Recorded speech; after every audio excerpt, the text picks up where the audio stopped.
This Medical Minute is brought to you by Avera. An estimated 32 million Americans have been diagnosed with diabetes. While this disease primarily affects blood sugar levels, the disease can also put a significant strain on your heart. In tonight's Avera Medical Minute, Jake Iverson explains why, for diabetics, staying on top of your blood sugar is just the first step.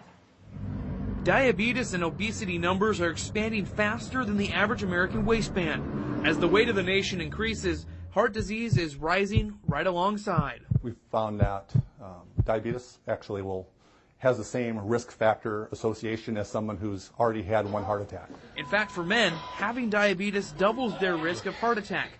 Women, it triples it. Whether it's type 1 or type 2, if you have diabetes, staying on top of your medication is only the first step. Just taking a pill is not going to be sufficient for what you'd want to try to decrease your risk for heart disease. That's because diabetes increases the strain on your circulatory system, putting your kidneys, blood vessels, and more importantly, your very life in jeopardy.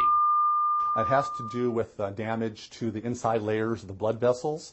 So what happens is they get this damage to the inside of the blood vessels causes development of cholesterol plaques in between the layers of the arteries. So they develop cholesterol plaques and the higher risk for obstructive heart disease as well as heart attacks earlier than folks who don't have diabetes. With all that plaque buildup, many people lose nerve sensations throughout their bodies, making it hard to tell if they're even having a heart attack. Symptoms of shortness of breath, they may have more symptoms, for example, in their jaw or their neck or their shoulders. So the perception of a pain due to the nerve changes can be altered in diabetic folks. Like every other cardiac condition, exercise and getting off the couch is the best way to beat diabetes.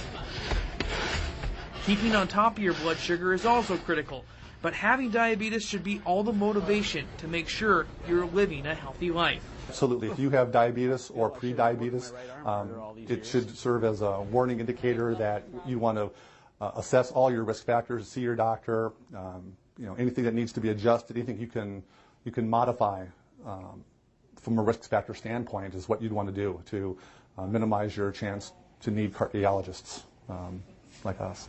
Not that Dr. Rand doesn't want to see you, he just doesn't want to see you here on the operating table.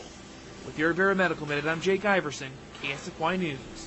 Diabetes can cause more than just an increased heart disease risk and should be taken very seriously. For more information about diabetes and heart disease, just call 877-AVERA or visit ksfy.com and click on Health.